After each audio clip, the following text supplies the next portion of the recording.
شہر کی طرف میرا رخ تھا تو میں نے راستے میں دیکھا کہ ایک شخص ہے، وہ پاک خود اس منظر کو بیان کرتے ہیں۔ ایک شخص کو دیکھا کہ جو بالکل سوکھا ہوا،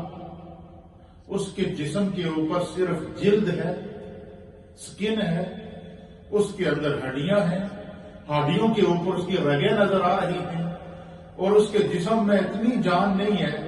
کہ وہ کوئی سہارا لے کر کھڑا ہو سکے، وہ بیچ راستے کے پڑا ہوا سانسیں لے رہا ہے۔ کہتے ہیں کہ میں نے اس کی جب حالت دیکھی کہ ایسا شخص جو صرف سانس لے سکتا ہے، نہ یہ خود کھڑا ہو سکتا ہے، نہ یہ چل سکتا ہے، نہ یہ بیٹھ سکتا ہے، اور اتنا کمزور شخص بھی کوئی ہوتا ہے، تو کہتے ہیں کہ میں جب اس کے قریب سے گزرا تو اس نے مجھے آواز دی کہ یا عبد القادر، اے عبد القادر، مجھے اٹھاؤ، سہارا دے کر مجھے اٹھاؤ۔ سیدنا عبد القادر کہتے ہیں کہ میں نے اس کو ہاتھ سے لگا کر سہارا دے کر جیسے ہی اٹھایا تو وہ پاک کہتے ہیں کہ میرے ہاتھ لگنے تھے تو میں نے دیکھا کہ وہ شخص جو نحیف تھا، نزار تھا، سوکھا ہوا تھا، جسم پر گوشت نظر نہیں آ رہا تھا، ہڈیوں کا ایک ڈھانچہ تھا، رگوں میں سانس چل رہا تھا، جیسے ہی میرا اس کو ہاتھ لگا تو میں نے دیکھا کہ اس کا جسم تر و تازہ ہو گیا، توانا ہو گیا، اور وہ میرے سامنے بالکل ایک 30 سالہ نوجوان کی طرح، خوب روح نوجوان کی طرح بالکل تندرست ہو کے کھڑا ہو گیا۔ کہتے ہیں کہ میں نے جب یہ منظر دیکھا تو مجھ پر حیرت طاری ہوئی۔ اپنے آپ کو پڑھانے کے بعد جب نکلے تو راستے میں پہلا واقعہ دیکھا، مجھ پر حیرت طاری ہوئی۔ تو اس شخص نے مجھے کہا کہ عبد القادر، تجھے پریشان ہونے کی ضرورت نہیں ہے، میں اللہ کی طرف سے ایک مثالی جسم بن کے تمہارے سامنے آیا ہوں۔ میں تیرے نانا کا دین ہوں، جس کو لوگوں نے بے عملی کی وجہ سے، جس کو لوگوں نے دین سے دوری کی وجہ سے، جس کو لوگوں نے جھوٹ، فریب اور فریب کی وجہ سے، جس کو لوگوں نے عیاری، فحاشی اور مکاری کی وجہ سے،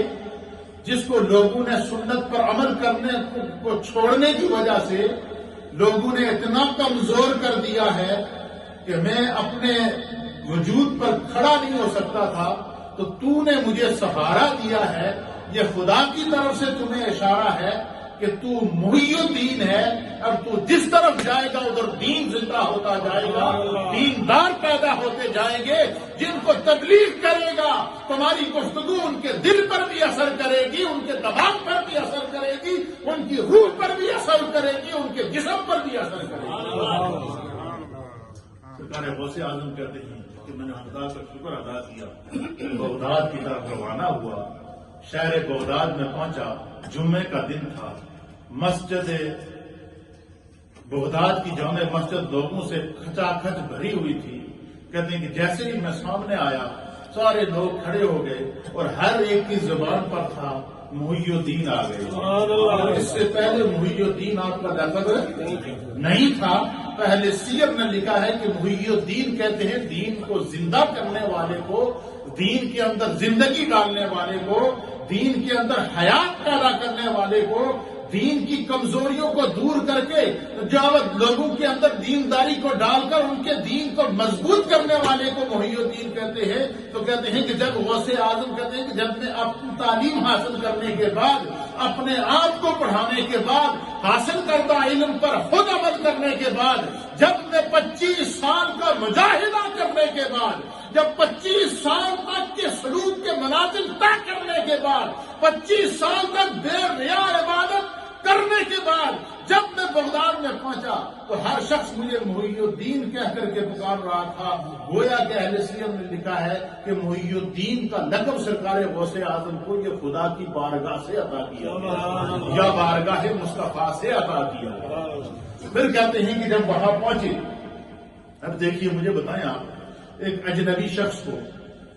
جو جنگلوں ویرانوں میں رہتا ہو، 25 سال بعد جنگل سے نکل کر، غاروں سے نکل کر، ویرانوں سے نکل کر شہر میں آئے، کوئی اسے پہچانتا بھی نہ ہو، لیکن پورا بغداد استقبال کے لیے کھڑا ہو جاتا ہے، پتہ چلا کہ جسے خدا ولایت کا تاج پہناتا ہے تو پھر کائنات کے دل میں خدا ڈال دیتا ہے، تو پھر ذرے ذرے بھی پہچانتے ہیں کہ یہ خدا کا ولی ہے، پھر پتھر بھی پہچانتے ہیں کہ یہ خدا کا ولی ہے، شجر و حجر بھی پہچانتے ہیں کہ یہ خدا کا ولی ہے، کائنات کا ذرہ ذرہ پہچانتا ہے کہ یہ خدا کا ولی ہے، کیونکہ اس کی ولایت کا اعلان خدا کی طرف سے کیا جاتا ہے۔ تو غوث اعظم رضی اللہ تعالیٰ عنہ ان عظیم اولیاء کاملین میں سے تھے جن کی ولایت کا اعلان رب کی طرف سے کیا گیا، جن کو محی الدین کا خطاب رب کی بارگاہ سے عطا کیا گیا۔ کہتے ہیں کہ میں جیسے ہی بغداد کی مسجد میں داخل ہوا تو سارے لوگ میرا استقبال کرتے ہوئے سرکار غوث اعظم کہتے ہیں لوگوں نے مجھے پکڑا اور کہا کہ آج آپ نے واز بھی کرنا ہے، آپ نے جمعہ بھی پڑھانا ہے، آپ نے خطاب بھی کرنا ہے۔ تو سرکار غوث اعظم کہتے ہیں کہ میرے اندر ایک جھجک پیدا ہوئی، سوچا یہاں تو بڑے بڑے فصحاء عرب موجود ہیں، بغداد کے بڑے بڑے فصحاء موجود ہیں، بڑے بڑے